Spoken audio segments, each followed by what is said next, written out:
My name is Grace. Again, kumusta na kayong lahat? Today's video is what I do after Christmas. It's a post-Christmas cooking and baking. Ano ba yung niluto at binake ko? I just cook laing. Nag-bake din ako ng banana muffins and cookies. It's an order from some friends and yung iba pangregalo ko dito sa aking mga kapitbahay. Matutulog na sana ako, kaya lang gusto ko nang matapos tong video na to, kaya isiningit ko na muna. Please continue watching. Hi friends! Tara, samahan nyo ako magluto. Magluluto tayo ngayon ng laing at iba pa. So, umpisahan natin sa laing muna kasi medyo matagal. Ito, magpipiga muna ako sa aking gata or sa aking niyog na ipinakayod sa palengke. Hindi ko na doon ipinapiga para siguradong malinis yung pagkakagawa. Di baling mahirap. Medyo mahirap lang magpiga. Marami ang aking biniling niyog. This is 5 pieces ng niyog na tag to 20 pesos. Ako na lang magpiga, ganyan. Pipigain ko to hanggang 3 beses para maubos yung pinakagata doon sa sapal. And yung sapal nito, itatabi ko rin para gagawin ko siyang tinapay. Macaroons. So, yan, ulit-ulitin ko lang siya hanggang 3 beses. And after ko siyang ulit-ulitin sa 3 beses, ilalagay na siya or isasalang na siya natin. So, siya nga pala guys, nilalagay ko ng mainit na tubig para mabuhay yung natutulog na mantika ng gata or natutulog na gata para mas mapiga natin.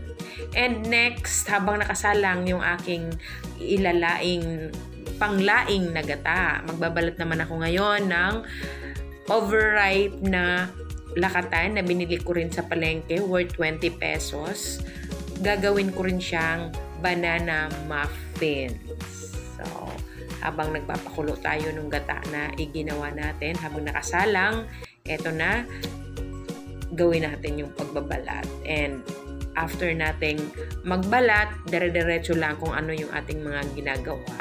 Now, if you are new to my channel, please do subscribe, like, comment, share na rin po. And please do click the bell button for you to be able to be notified once I have a new uploaded video.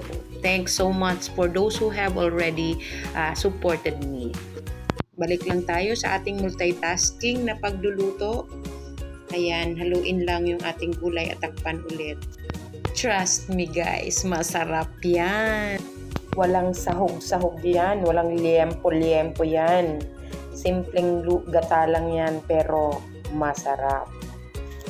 Yabang no? Ayan, nagluto na rin ako ng cookies.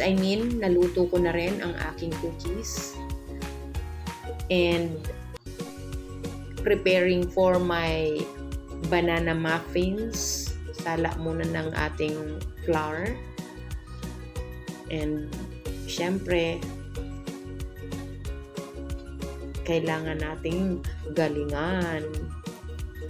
Habang may ginagawang iba, gumagawa rin o nagpe-prepare ng isasalang nating banana muffins. Nagkulang yung chocolate chips kaya nagdagdag ako.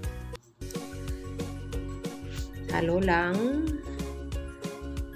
And lagay na sa pan and oven. Lapit ng maluto. Ayan na yung naluto kong cookies. And syempre, ito na rin, luto na rin yung ating laing. So guys, thank you for watching. I hope you enjoy.